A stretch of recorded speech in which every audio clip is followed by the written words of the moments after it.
From cannabis industry experts and professionals from around the country talk about important topics while shining light on global issues and discussing cannabis as it relates to politics, regulation and reform, data and technology, science, research and medicine, family and parenting, art, celebs and entertainment, fitness, sports, mental health and wellness, and plant-based medicines and enthogenics.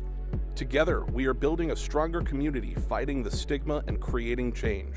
With your hosts, Jason Beck, Rico Lamitte, and Nicole West, joined by special industry expert correspondents from around the country and daily antics brought to you by Cannabis.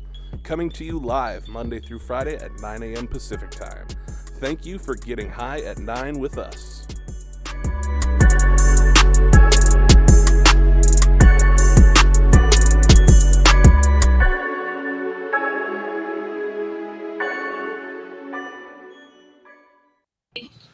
Oh, yeah. Good morning, everybody. It's Tuesday, November 29th.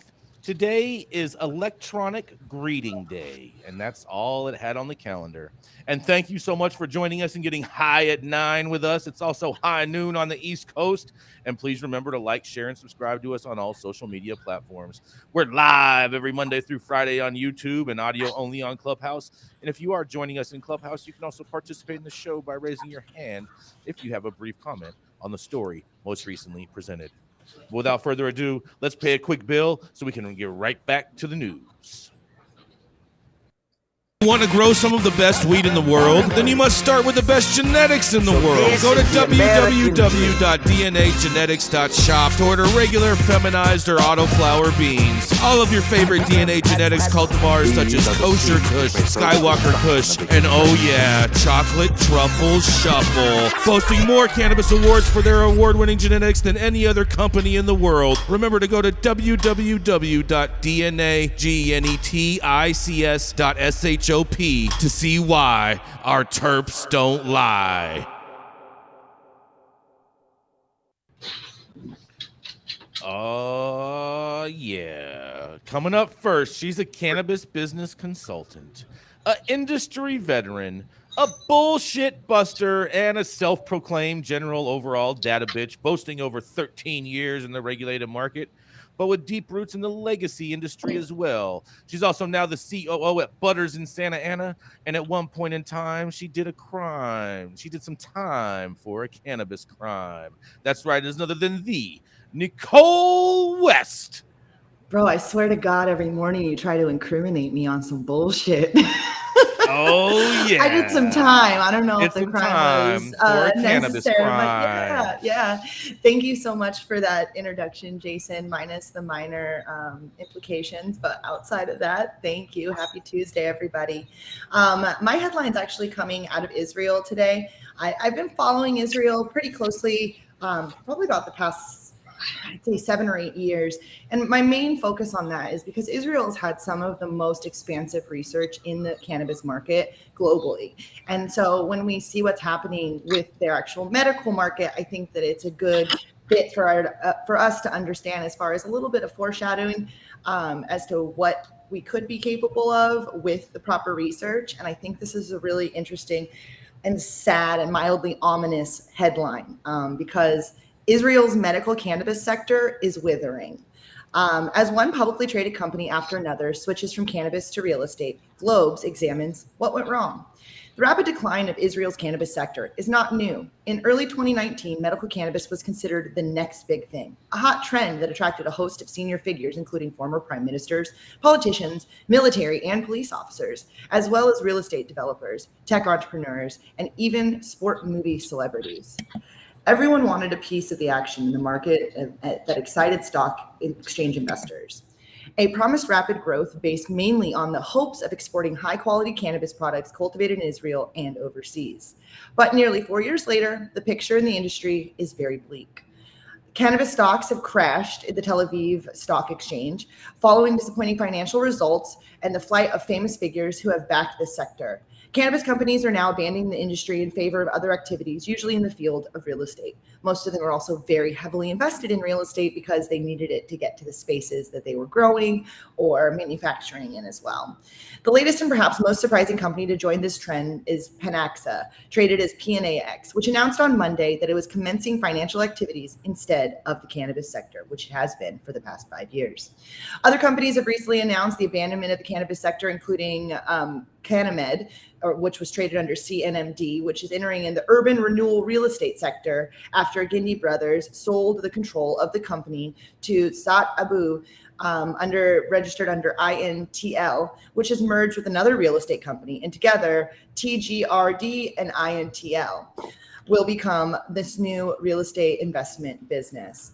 These companies have failed to progress in the field of cannabis due to the competition and lack of product differentiation, or because they bet on the wrong parts of the value chain, mainly a factory or cultivation without pharmacies. Some of them had cash flow troubles. Other had an injection of a lot of capital from the owners who withdrew their backing when they no longer believed in the ability to receive the returns on investments.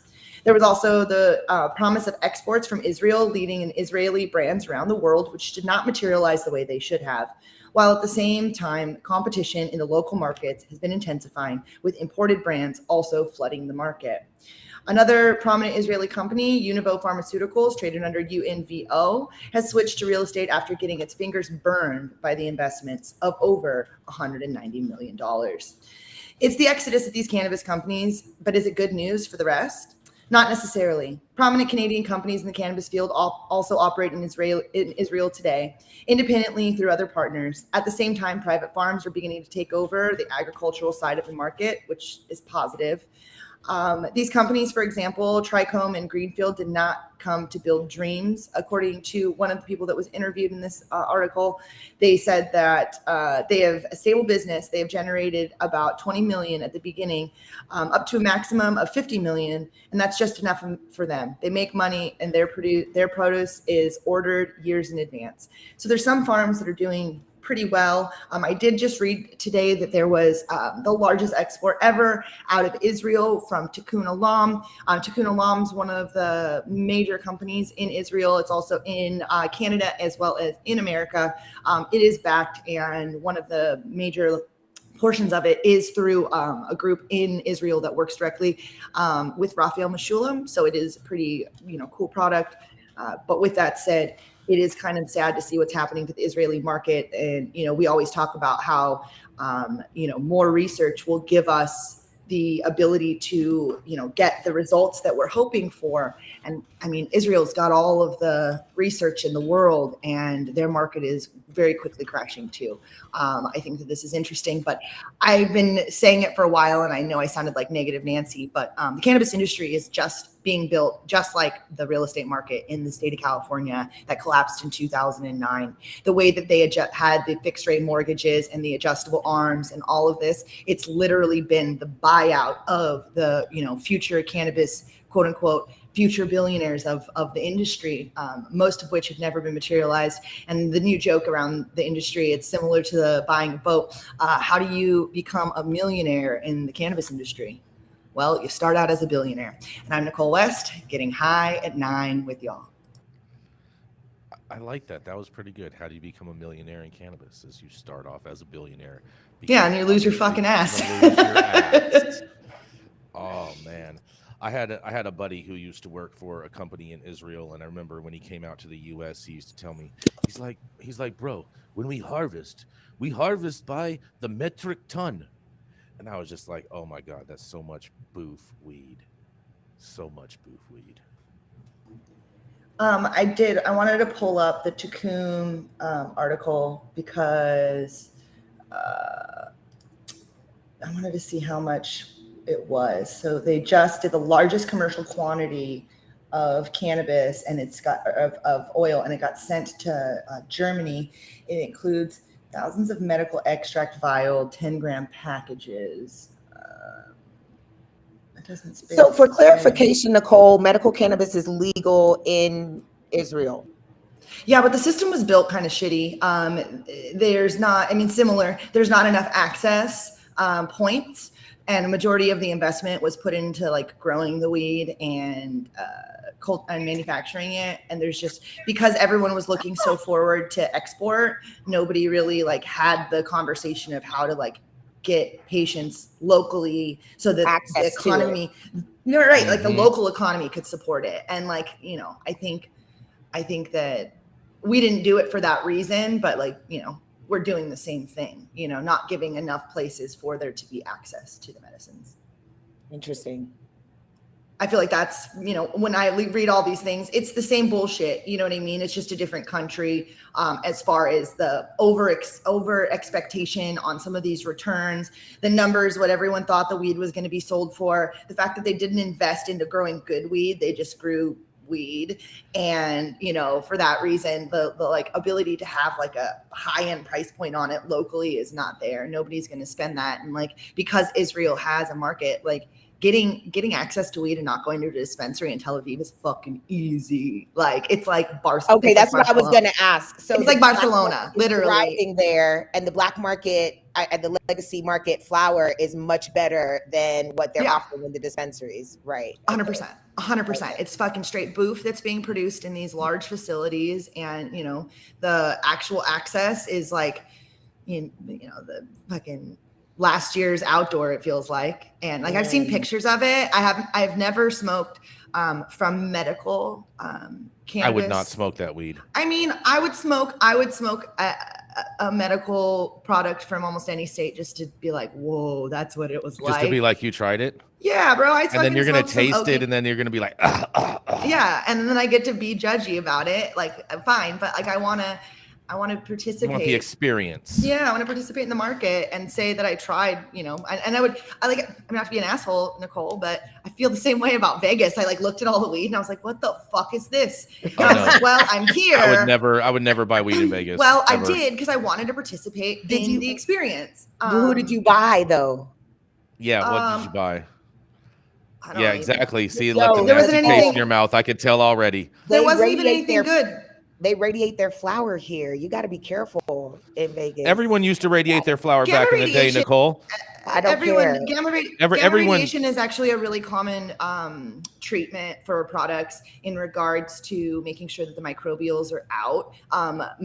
Spain, Israel, and Amsterdam all use gamma radiation in their medical programs. It's actually required so that they can ensure that people that have if you grow the weed, if you grow it properly, you don't have that problem. No, that's not true. If you grow the weed, if you grew Kush in the 80s, 90s, or 2000s in LA, you would throw your packs in the microwave for a few minutes to make sure that if there were any seeds in there, that they never produced your genetics. Well, that's different. That's all radiation. It's all radiation. Yeah, but that's not why you're doing it. Your gamma radiation.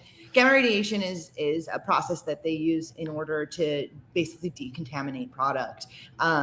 So I think, you know, that conversation is definitely one to be had. I understand the disinterest in it, but I also understand, Nicole, the ability to get people to all grow good weed, I think is harder than anything. I'll say it again, GLP grows great weed. They don't have to gamma ray their flower. They just grow it good. And if I can make a recommendation on one state to skip New Hampshire. $60 half grams of hash oil that is like black. That sounds like an amazing market. $60 half grams of poop soup. Bro. I like that market. I'm down. I'm going to New Hampshire to make some money out there. Poop soup.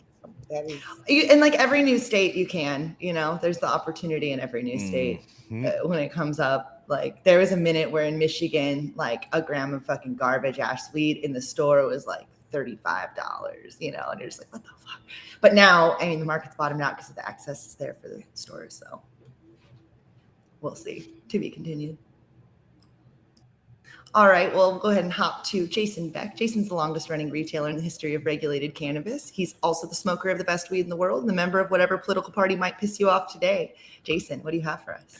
Oh, yeah, my story is definitely going to piss some people off, and it might not be the cannabis people. It might just be the people in big tech, because Meta's Instagram is the to-go platform for illegal weed dealers, and here's why.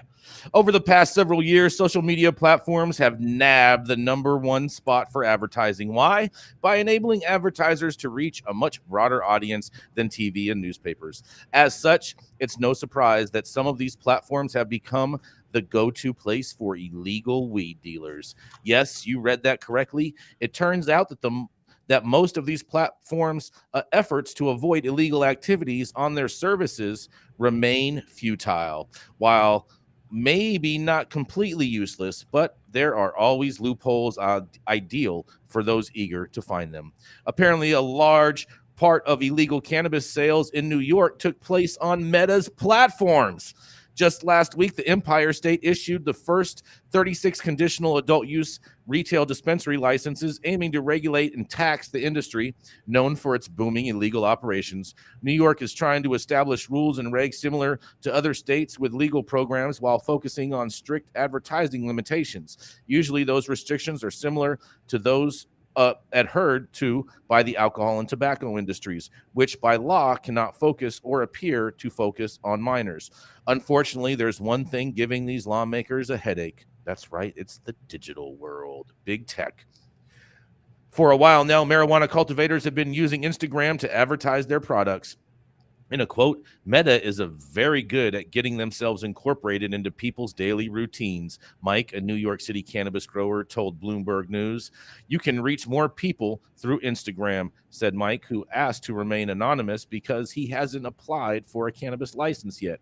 The outlet noted that there are numerous sponsored posts and stories with marijuana clubs, cultivators, and sellers, some of which include links to illegal vendors.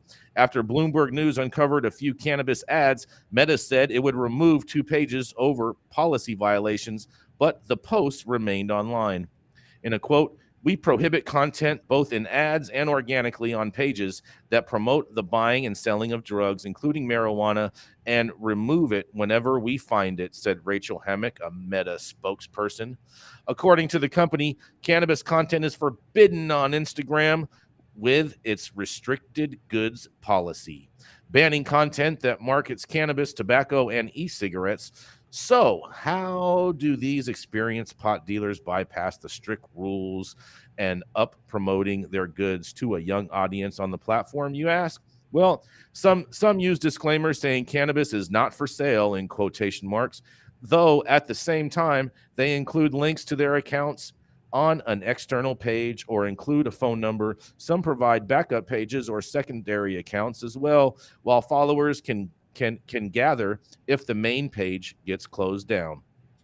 In a quote, I've already been taken down like about 3 times, says Phil, who also asked to remain anonymous because he has no license and hasn't yet applied. Phil runs a marijuana delivery service that relies on Instagram to reach its customers. What other social media platforms are weed dealers using? According to Bloomberg, other sites that have become popular for illegal cannabis operators include Snapchat, Discord, Telegram, and upstarts like WeedTube and Social Club. And then you ask, why is Instagram the best choice for illegal pot sales? Well, Instagram is more appealing due to the audience that regularly uses it, which is mostly late teens to young adults. The formula is simple, with 71% of people between the ages of 18 and 29 using Instagram, and nearly 35% of that group also consuming marijuana, as per 2020 data from the Substance Abuse and Mental Health Services Administration. Instagram is the ideal platform for reaching this targeted audience. Well, I'll tell you what, this article, you missed one critical point of Instagram, is its name. It's called Instagram. I mean, come on. How else do you think people should be buying weed from an online platform other than Instagram? I mean, come on now. We have DoorDash and everything else, but I digress. And this is Jason Beck reporting for High at 9 News. Yo, how much do you think we could buy Instagram.com for? What do you mean? I mean, just in case Meta wanted to sell at some point, we can buy Instagram.com and make it be the new weed e-commerce site. I don't know. I think we need Elon Musk to buy it. Instagram.shop? Just Instagram, just period. He needs to buy all of this shit and allow free speech on the platform. I'm gonna get Instagram.shop. Go see if that's available. It says that we could try to get it. I'm surprised they left off Telegram because I feel like Telegram's a pretty trappy social media. So I'm like, I just hate to be the person that like the Debbie Downer talks about the elephant in the room. Burner just came out with his own app, and it's called Social Club. And I took very heavily to my peer pressure, and I got a new app. I got a new user account like almost instantly. But here's the thing: is the whole purpose of this app is to like let people be free. It took less than 35 motherfucking seconds for me to see somebody trying to sell me goddamn weed on that app like that. Of course. And so I think Telegram, that's one of the ones that people are definitely trying to use all the time. And it's so fucking crazy the way that, there's some very interesting relationships hidden in the Telegrams. But Nicole, shouldn't people be trying to sell you weed on Social Club? Because that's the purpose of the app, is for the cannabis community. And that's what weed people do, is we buy and consume weed. Yeah, but here's the thing. It was funded by Weed Maps. Mm-hmm. So... Well, they've always been pretty trappy themselves. I mean, that's not the point. The point is that like they have a certain level of liability to their, like a certain responsibility to their investors and everything. So I'm curious, real life, how long before they have to start regulating? Because they won't be able to just let it go. Like, I'm sorry, but like we can't have nice things. This is why we can't have nice things. We can't have nice things because people can't be trusted to not immediately turn it into a fucking trap app. But I mean, my statement is, I think it's going to be a very short-lived amount of time that it's free to people to do whatever, because they can't just let that happen. They can't.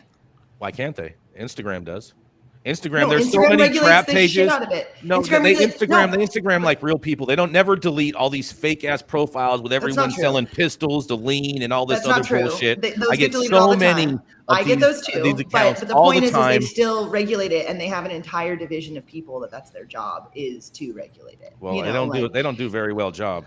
I think one of the big things that I've noticed as a pattern, because I get tons of trap account follower requests all the time. See, and Ed? One thing, well, no, here's the thing that I've noticed is the accounts that get taken down are the big cannabis social media accounts, the big cannabis Instagram accounts that have tens of thousands or hundreds of thousands of followers in some cases. Right. Yes. But then you get these trappers, these underground IG trappers, who have like 50 followers, and they're following like 1,900 people, and they're showing the boofiest boof and advertising the craziest prices. My favorite is this dude on Snapchat that I've been following for like 2 years, and he shows you screenshots of the e-commerce or like microtransaction platforms like PayPal and Venmo and Zelle and all this shit that he's taking money in on from, and then like packing up the USPS boxes in gloves and like doing this all on Snapchat Live. It's just like, wow, can you provide a larger docket or dossier of evidence against yourself to the FBI and DEA, bro? Like, I get that these are viable platforms to make sure you keep your trap business going, but don't be fucking stupid, please. I think Meta being a place to trap is interesting. I also think that I got an Oculus, and when it all came out, I think it was like I got it like last year, and pandemic was going on, and I put my little Oculus on, and like there was trappy shit happening like in the little different rooms that I was going into, but I definitely didn't think that people were using Meta for that just yet. They're definitely using it for all of that and a bag of chips, although I haven't seen any munchies for sale on their site, just drugs and guns. But thank you guys all for entertaining me on that. We're going to keep it moving on this. Coming up next, it's our resident tech guy and the voice of High at 9 News. Ed is a regulated cannabis industry veteran, boasting over 13 years experience across all verticals. He currently works for Blaze as the product manager, overseeing their retail software products. And that's right, he is big tech at High at 9. It is the one and only Ed Schwartz. Thanks for that warm intro, Jason. And just to set the record clear, I like to say at Blaze, we're not a tech company. We're just a cannabis company that makes a tech product. But I digress. I'm actually here to talk about something today that I wish we would have gotten. God, let me think. When was I in college? I wish we would have gotten this about 7 or 8 years ago, because this is super, super exciting to me. My headline today comes out of Forbes, actually, and it's a nice little thing that Democratic U.S. Senator Jackie Rosen of Nevada has filed a bill to make cannabis businesses eligible for SBA loans. Now, I'll read the article and we'll talk about why this is important to me and why I wish we would have had this 7 or 8 years ago. But like I said, last week, Democratic U.S. Senator Jackie Rosen of Nevada introduced legislation that would make regulated cannabis businesses eligible for loans and other programs, most importantly, from the Federal Small Business Administration. If passed, the Fair Access for Cannabis Small Businesses Act would help ensure that licensed cannabis businesses have the same access to benefits available to other legal businesses, including the SBA's popular 7A loans, disaster loans, microloans, and the Small Business Investment Company program. The legislation also ensures that businesses in the regulated marijuana industry have access to the SBA's resource partners, such as the SCORE Business Mentoring Program, Veterans Business Outreach Centers, and Women's Business Centers. Rosen has been an outspoken advocate for allowing businesses in the legal cannabis industry to access banking services and resources offered by the SBA. Under current SBA regulations, businesses provide direct or indirect products or services that aid the use, growth, or enhancement of cannabis from accessing SBA loans and programs, according to the statement from the Senator's office. The unfair barriers to basic federal support and resources have hurt our state's legally operating cannabis small businesses, Rosen said on November 18th. This legislation will level the playing field so that cannabis small businesses, including those owned by people of color, women, and veterans, have access to the same federal resources and loans that other legal businesses are entitled to. In 2021, Rosen highlighted the need for expanding access to SBA resources to cannabis small businesses operating legally under state law, while questioning then nominee for SBA Administrator Isabel Guzman, who was subsequently approved by the Senate. And earlier this year, she sent a letter urging the Senate Appropriations Committee to include language preventing the SBA from excluding legally operated cannabis small businesses from its loan and entrepreneurship programs. Rosen also previously led a bipartisan letter to House and Senate Armed Services Committee leadership in December of 2021, urging fellow lawmakers to keep provisions of the Secure and Fair Enforcement Banking Act in fiscal 2022 National Appropriations Defense Act. So this is really exciting, mainly because we've got a large amount of the cannabis industry associations, such as the Nevada Cannabis Association and the U.S. Cannabis Council, that helped, get this legislation introduced and have been praising it loudly. And they went on to say things like, for Black and brown communities that have been ravaged by the war on drugs for decades, there is a light at the end of the tunnel as the end of cannabis prohibition comes near. But without access to capital through financing tools like SBA loans, most Black and brown cannabis entrepreneurs won't get a chance to profit from an industry that was once used to stigmatize them, even in states where the plant has been legalized. Senator Rosen's landmark legislation would help advance equality and innovation in the cannabis industry by leveling the playing field for independent cannabis operators. If paired with the Safe Banking Act, the Fair Access for Cannabis Small Business Act would create a regulatory framework that would ensure a vibrant startup scene and a diversity of players.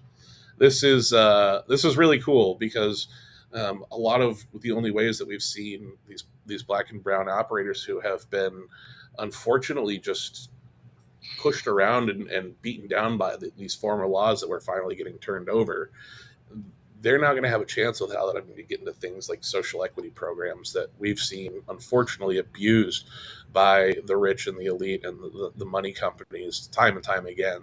So just really excited to see this moving on, and wish that we would have this about 7 or 8 years ago, as when I was in college, I got to take a couple of classes where we helped SBA recipients or SBA members, or whatever you want to call them, and did consulting for their businesses.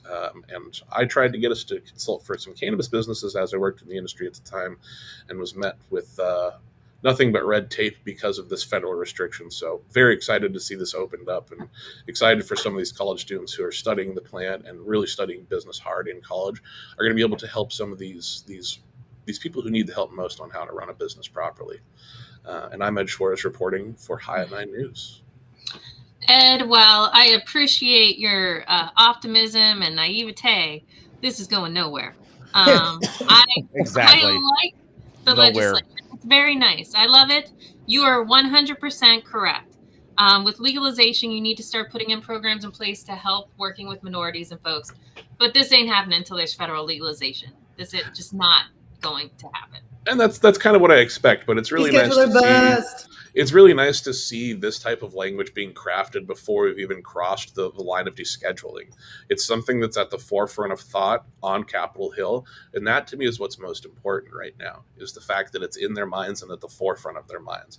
That and safe banking are the two things that are going to be the most talked about on Capitol Hill, outside of the conversation of descheduling or legalization, I think, hopefully over the next couple of years. We'll see. Senator Rosen has been a vocal supporter for the industry, so I don't find this surprising at all. I also think it's I don't want to say opportunistic, but I think it's a Democrat trying to make Democrats look good. I think the timing of introducing a bill with a month to go in the session, what's the fucking point? If you really care, introduce it next all year. These lame Exactly. It's ducks. all pandering. It's all pandering. Pandering.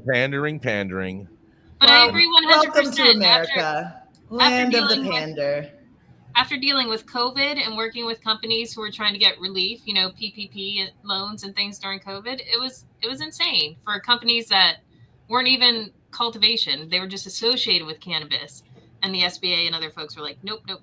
So every Kardashian got a PPP loan and didn't pay it back. Every single Kardashian. Some of them got multiple, I'm pretty sure. Oh, boy. Anyways.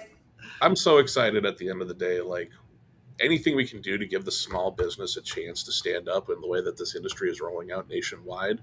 Like, let's take New York as an example. We need to follow that. We need to support the small business, the mom and pop shop, and the independent. I think we need to watch New York roll out before we say anything like that, because I have a real tricky feeling that it's not going to be as fucking beautiful. The only thing rolling out in New York is all the trap. Well, let's give a little love to one of our sponsors, and we'll go ahead and get back right to the show. At True Classic OG, we live by one motto: stay true. We stay true to our legacy cut of True OG that's always fresh, piney, gassy, and delicious. We represent the spirit, hustle, and diversity of our great city of Angels, and we stay true to the spirit of this plant, doing everything in-house to ensure that you get the highest quality and consistency with every batch. And that's what's made us LA's favorite OG. True Classic OG. Stay true, Los Angeles. The thoughts and opinions in general shade thrown on the High at 9 News are those individual speakers, not those of any other speaker or its followers. The statements made do not constitute legal or accounting advice, and our speakers make no representation regarding the legal status of any country, substance, area, territory, or authorities. These expressed in this room are not established fiduciary relationships or sponsors do not apply, constitute the endorsement by us, or any expression, any opinion whatsoever, or any part of any speaker on stage. If you're an easily offended person, the show is probably not for you. Also, friendship with Jason Beck's probably not for you either. Let's roll. Whatever. Everyone wants to be my friend. I'm an amazing friend, but nonetheless. Flying into LAX and you want to taste some of the best weed in the world? Then stop by LAXCC, the closest dispensary to LAX, located at 8332 Lincoln Boulevard and open from 8 a.m. to 10 p.m. 7 days a week. Always make LAXCC your first stop when you touch down in LA and score like a winner. And don't forget to tell them I sent you and mention you'd like to get High at 9 for 10% off your full order. Well, up next, we have our feisty, redheaded, conservative reporter turned potentially cannabis helper. We think she might actually be doing some good for us over on that conservative side of Washington. And we are very excited to have the founder of Canoptic Strategies, Washington Insider, Gretchen Gailey. What do you have for us today? Good afternoon. My headline comes from my favorite marijuana moment. And the headline is where the new Republican and Democratic congressional leaders stand on marijuana. It's a really long article, and basically I'm going to stick to the only people who matter, Republicans. This month, elections put Republicans back in control of the U.S. House of Representatives, raising questions about the prospects of marijuana reform in the next Congress. In recent years, it has been repeatedly shown that cannabis legalization and smaller incremental reforms, such as banking access, have majority support to pass. But whether marijuana legislation advances or stalls in the next 2 years will largely come down to whether those who are in leadership allow the measures to even be brought up for votes. So we're going to start here with Republicans. It's not officially decided yet, but current House Minority Leader Kevin McCarthy is nominated by his colleagues to be elected as House Speaker. While it remains to be seen whether he can get a majority of at least 218 votes on the floor in January to officially get the job, McCarthy's prospective election is not an especially ideal scenario for legalization advocates, as he's opposed various reform proposals, though he did vote for a bipartisan cannabis banking bill twice. McCarthy voted against the House-passed Marijuana Opportunity Reinvestment and Expungement More Act to legalize marijuana earlier this year, and he's also opposed multiple amendments to provide protections for state legal, recreational, medical, and CBD-only cannabis programs. He blasted Democrats in 2020 over scheduling a vote on the legalization bill, saying that the party was picking weed over workers and picking marijuana over the much-needed money we needed to go forward, the small businesses that are closing amid the pandemic. The congressman voted against legislation to let U.S. Department of Veterans Affairs doctors to recommend medical cannabis to veterans, retroactively making it so cannabis could not be used as a basis of denying federal workers a security clearance, and remove research barriers into Schedule I drugs, including marijuana and certain psychedelics.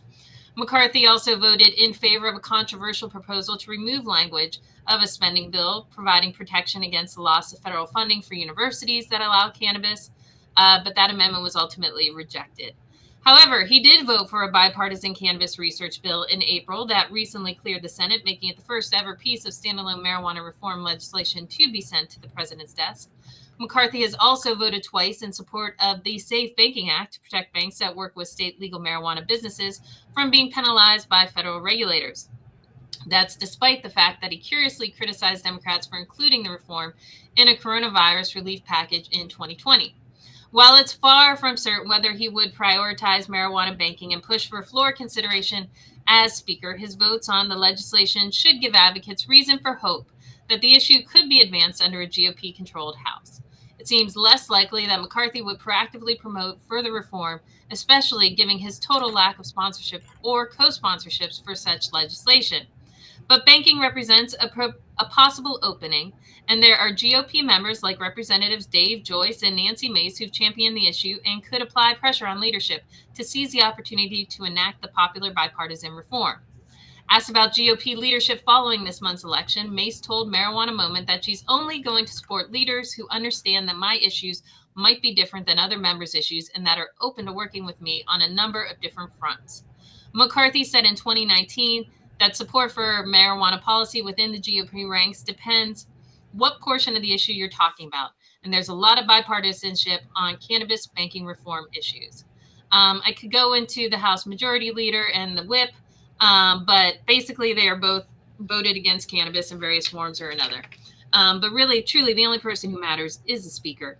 So if Kevin McCarthy, I know that we don't like his past voting record, but I see this as a man who's desperate to keep his job and can look to evolve on an issue, as Jason likes to say. And I also think he's a pragmatist. I think he would go through with safe banking. It depends on what we push forward, but if you use more of a states' right argument, caring about small businesses and such, and less about, the love of the plant, blah, blah, blah, that bullshit, then he'll care. This is Gretchen for High at 9 News. Now, I've had a number of conversations with Kevin McCarthy in regards to cannabis, and I do think, Gretchen, you are correct. It is possible for him to evolve on this issue. I do think at the same time as well that it is not set in stone that he is going to be the Speaker of the House. And in with that, since I know that that is the case, I hope that some of our members that are part of these other factions use safe banking as a bargaining chip in order to garner his support, at the same time to support safe banking if he is going to ultimately be elected as the Speaker. I would agree with that. I think you're on crack if you don't think he's going to be the next speaker. I don't know who you think's going to get the 200. There's some shit going on, Gretchen. I could tell you about. We could have a whole nother show about. I'm aware. Like 6 guys, going rogue is not going to get it done. We'll see. It's more than 6. Okay, well, good luck. But no, I agree wholeheartedly. Kevin McCarthy has sucked. He sucked in California on cannabis. He's gonna suck in as the speaker. I'm not saying he's our new best friend. Kevin McCarthy cares about big money. That's what he cares about. Big money. Big money, and that's what it comes down to. Persuaded, if you know how to. Exactly. I agree. Big money. Money talks. Bullshit walks, and that's what it is. That's all I got. Feel free to. I definitely wanted to read some of the comments in from the chat. Nick Bradley chimed in with Kern County is staunchly anti-cannabis. Don't let McCarthy or Gretchen fool you. Weed for Warriors had, let's see, Tom Angel lies and bullshits about his knowledge of veterans, cannabis, and DC. We also have one from Nick Bradley. He's also publicly supported Sheriff Youngblood, who was the worst sheriff in the county as far as cannabis is concerned. So this is a very controversial topic with the people involved. I'm curious to see how it actually shakes out, and whether or not Jason in fact smokes crack, or if maybe in fact he is just wrong. And Weed for Warriors, I am not smoking anything. I am highly sober. I know what's going on. You might not want to believe it, but Gretchen actually is like anti-cannabis, but likes cannabis, but doesn't like cannabis, but does. I'm the person you need who I just want to point out an advocate. Exactly. I want to point out that Gretchen said highly sober. Hey, you know what? That'd be a good brand for a hemp line. Oh, right, also for everyone in the audience, Gretchen genuinely believes that she's not capable of getting high. So I just want everyone in the audience to know that they're capable of not capable. She genuinely does not believe that she's capable of getting I wish I would have known that all. I've tried many a times. There's something wrong up here, as you all realize. There's something wrong up there. That may be the case, but I mean, don't there's think something wrong up here too. But like the cannabis I can't stay under with anesthesia either. I have something going on in my brain that just does not like weird substances. All right, so we're going to hop to our next correspondent, but I want to ask a question. Would you rather get lost high in the mountains or be sober at a family gathering? High in the mountains. Yeah. Hold on. What are the what ifs? What are the what ifs again? Get lost high in the mountains or have to be sober at a family gathering? Lost in the mountains all day. I'll take sober I'll take sober at a family gathering. Yeah, just because you don't get picked up by a fucking mountain lion or something. Yeah. Yeah, I've had to go toe to toe with the mountain lion. He said, "I'm not the fastest runner." I'm not the fastest runner. That's just the facts of reality in nature. Jason, neither am I, but I can tell you, you can escape a mountain lion. I mean, I can escape the family. I'll just go into another room and just peace out. Yeah, but being sober is the worst part. I mean, hiding in your room all by yourself. I would pretend I was high, Nicole. I would pretend I was high, and I'd go back into 5th grade and play in my imaginary world. 5th grade yesterday, bro. Normal day for Jason. Well, coming up next, she's a cannabis patient, a plant medicine advocate, also the founder of Purple Plant Magic, and a national brand ambassador for Black Buddha Cannabis.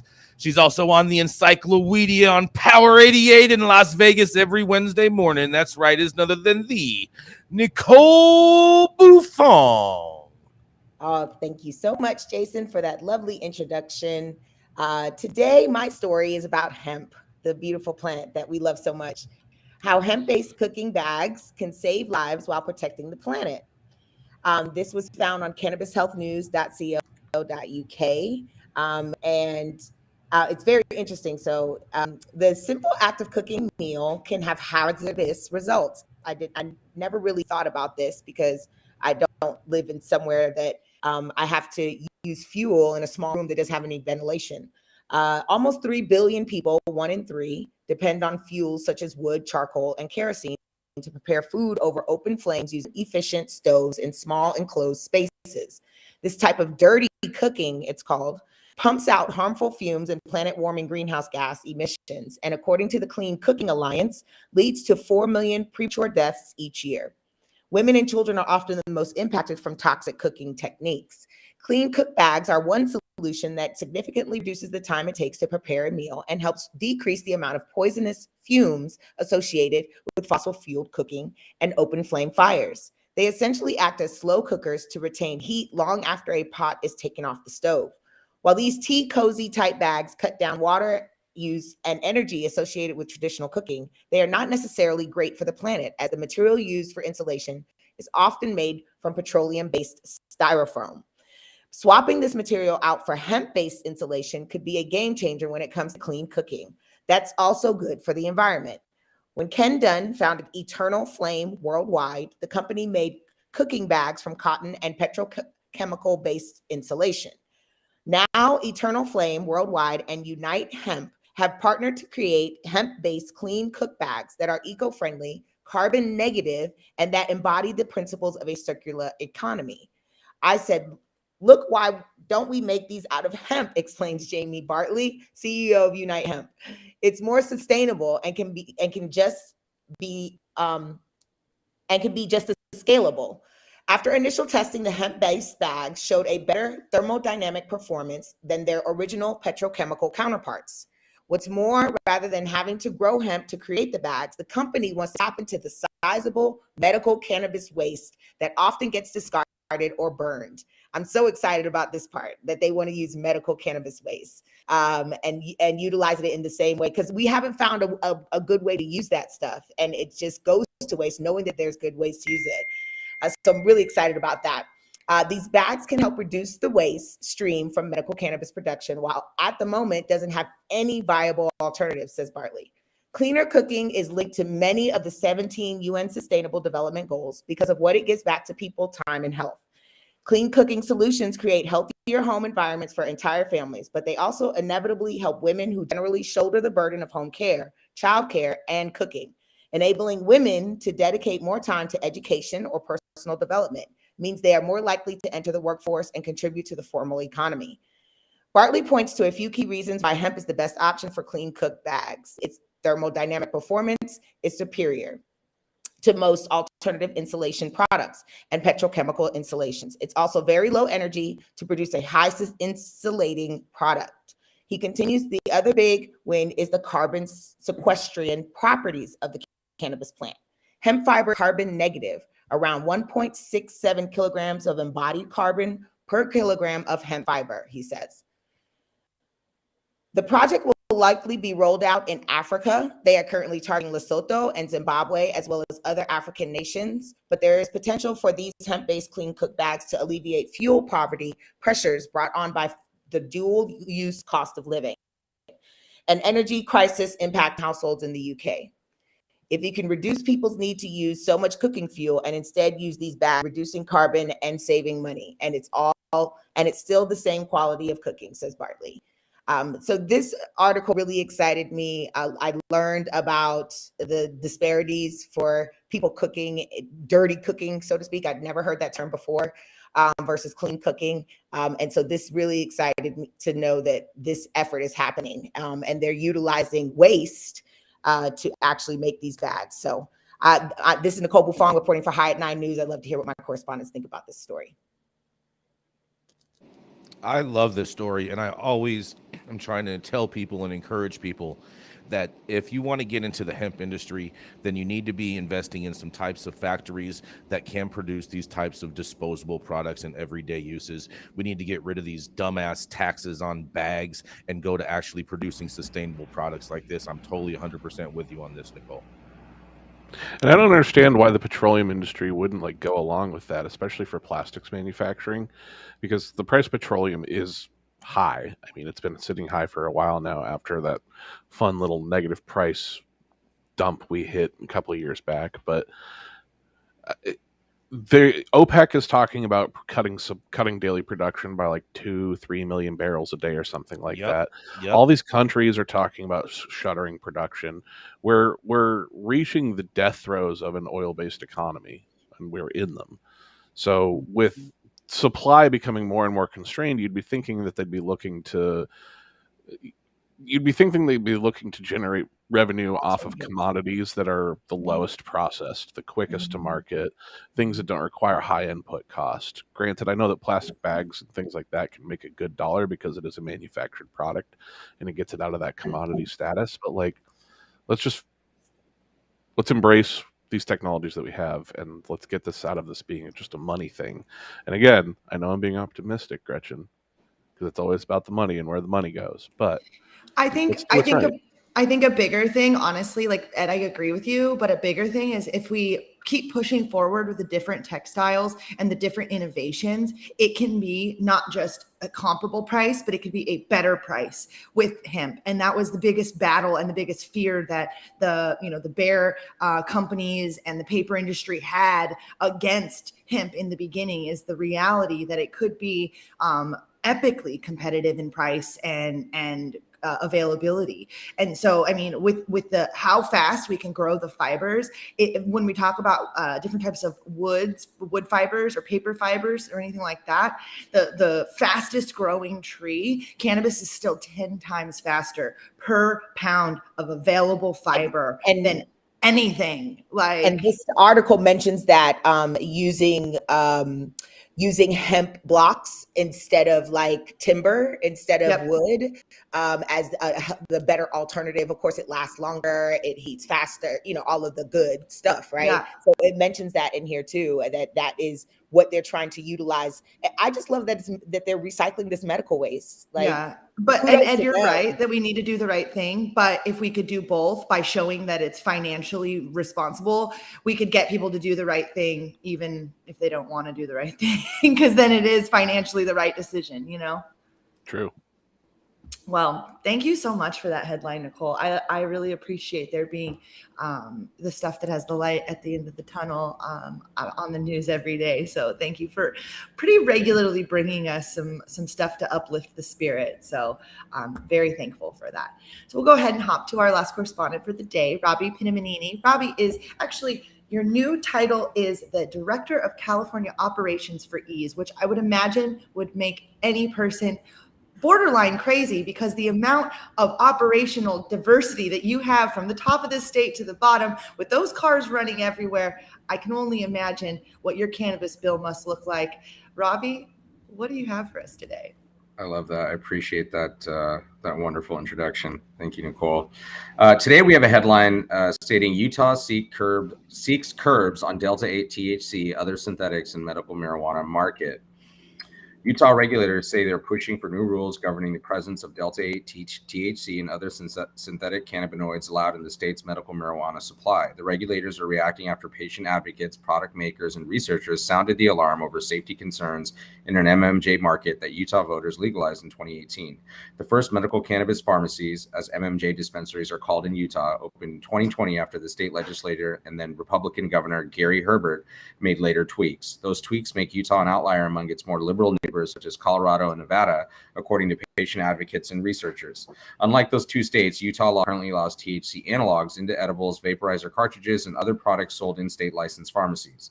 Analogs are defined as a substance that is structurally or pharmacologically similar to, or is represented as being similar to, Delta-9 THC. State officials admit that this has made it legal for MMJ pharmacies to sell products that contain Delta-8 THC, as well as other controversial synthetic derivatives with unknown safety profiles, including Delta-6 and Delta-10 THC. Underscoring concerns from researchers and advocates, Utah patients have reported adverse effects such as blackouts after using products containing Delta-8 THC, which other states have banned. Largely unknown to the public before passage of the 2018 Farm Bill, which triggered a flood of hemp and hemp-derived products nationwide, Delta-8 THC can be created from CBD isolate via a chemical process. That process is almost entirely unregulated. Experts have said that the chemical process might also taint the end product with contaminants that are unknown to science and not detected during laboratory analysis. Authorities also blame Delta-8 THC for the May death of a Virginia toddler whose mother was charged with homicide. Although to date, no public health body has recognized a synthetic cannabinoid as toxic or a deleterious substance, the Utah Department of Agriculture and Food, UDAF, is asking for changes to state law that would allow us to restrict the presence of synthetic cannabinoids in products in Utah, even if they have not been demonstrated to be toxic, said Brandon Forsyth, the director of the agency's Cannabis and Hemp Division. This is being done out of an abundance of caution, Forsyth told MJ Biz Daily. Whether the changes would impose limits or an outright ban is still being discussed, he added. As I'm sure you can appreciate, there are lots of details to consider. So this really is kind of an interesting controversy, particularly in California, as I see, like, some of the recent regs have also, comment on or opined on, synthetics and the use thereof. And I think we need more data. I think we need more research. I think we need to see what these things do. I think we need to see, in addition to these ingredients, how does the supply chain process and how do best practices kind of impact the end product as well versus just, the synthetics themselves. Robbie, did they mention how the enforcement is going to be handled in regards to this?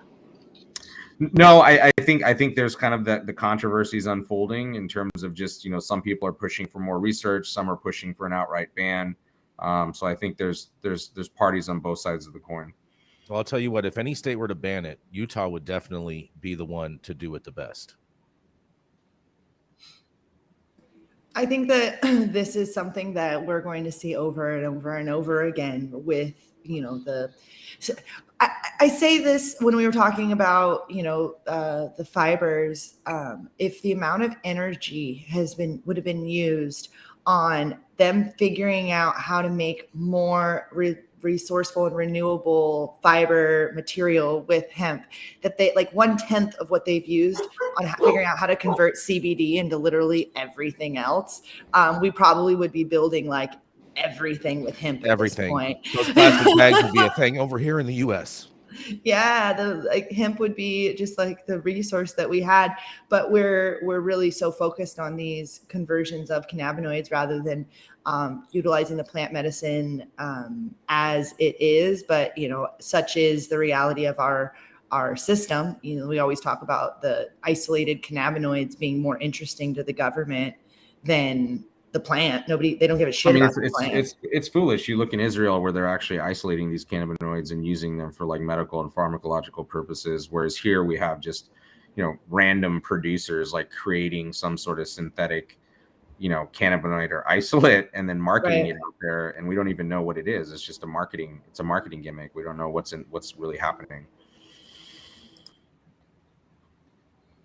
I definitely feel like the regulation of it in Utah will be interesting just to begin with, just because Utah being such a conservative place as a whole. They're like they ban liquor. They have dry counties, and so I just imagine that whatever they craft up is probably going to be the most comprehensive type of ban on these types of substances that you're going to see out of government. I mean, it'll be a test. It's a data point, right? I think we've already seen the different data points in regulation across the states. So, maybe it's a data point for the rest of the country. I mean, I really Has want anybody else besides me gotten high off of Delta 8? No. No. And Utah is terrible with their social justice platform too. Like they refuse to allow expungements or any type of, regaining of your rights, even though it's semi-quad medical state now. But it's a shame, Utah. Utah is the reason that whenever I'm driving back and forth between my home state of Colorado and my current state of California, I take an extra few hours and I drive down through Arizona and New Mexico and come up. Fuck driving through Utah. Smart. That's funny. That's funny. I know I went to Utah a couple times. I had a really, really great time. And as bad as we all say Utah is in regards to their policy in cannabis, I happen to have some of the best weed in the world with me, and my the housekeeper, the cleaning lady, she left me a note on my pillow telling me how amazing my room smelled. So with a big happy face. There was another Delta 8 article that came out today about West Virginia and whether or not it's legal in West Virginia, and there's several articles that came out about West Virginia, and everyone's just citing the hemp and farm bill. But apparently there was a bill that got introduced in February in West Virginia, but the bill died in committee that was going to regulate Delta 8 and other synthetic cannabinoids, which I think is, I think it's interesting that the bill died because it's obviously happening everywhere, but maybe they didn't have it in every gas station around West Virginia just yet. I feel like this will come back, you know? Well, I think that there should be restrictions on Delta 8, or the loophole needs to be closed in the Farm Bill. I don't think you ban these kind of cannabinoids. I mean, where do you draw the line? Then you're going to start banning the other ones. And why don't we actually look at the science to... I don't think banning is the right answer. I think putting it into the regulated market is the answer. Yeah. That's the only answer. That's what I mean by... West Virginia doesn't have a regulated market, and neither does really Utah. And that's the, like in California, we're allowed to use the different cannabinoids. It just has to be through the system, and we don't have the ability to bring it in from hemp yet. But like in Colorado, for instance, you can treat CBD. They treat it like an ingredient. So you can get CBD from industrial grade hemp and add it to your regular food that you sell at the grocery store or to your cannabis products. And I think that's really the right answer, is for us to be able to utilize them, but they have to go through all the same fucking chaotic testing that we do because it's needed. Right. Agreed. Well, Delta 8, cannabis' Achilles heel. I mean, I'm just saying, you guys. Well, thank you guys so much. Today, that was an amazing show today. It's 10 a.m. It is now 1 p.m. on the East Coast. Thank you all for getting high at 9 with us Monday through Friday, and 9 a.m. Pacific and high noon on the East Coast. Big thank you to our audience and supporters for tuning in daily and listening to the insanity that is the developing cannabis industry. Thank you all so much. We appreciate you very much. And thank you to all the haters who still talk about us, because we heart our haters. Huge thank you to True Classic, LAXCC, and DNA Genetics for helping us keep the lights on. And thank you to our correspondents for being fantastically amazing. Thank you to Cannabis for giving us a reason to do this. And thank you to Nicole West pushing the buttons today, and Zaza Simone holding it down in Clubhouse for helping us create this space that we call the Cannabis Miniverse. And again, thank you all for tuning in daily to America's #1 daily cannabis news show. That's right. And getting high at 9 with us. Run it. You are tuned in to the High at 9 News Hour, where you will hear from cannabis industry experts and professionals from around the country talk about important topics while shining light on global issues and discussing cannabis as it relates to politics, regulation and reform, data and technology, science, research and medicine, family and parenting, art, celebs and entertainment, fitness, sports, mental health and wellness, and plant-based medicines and enthogenics.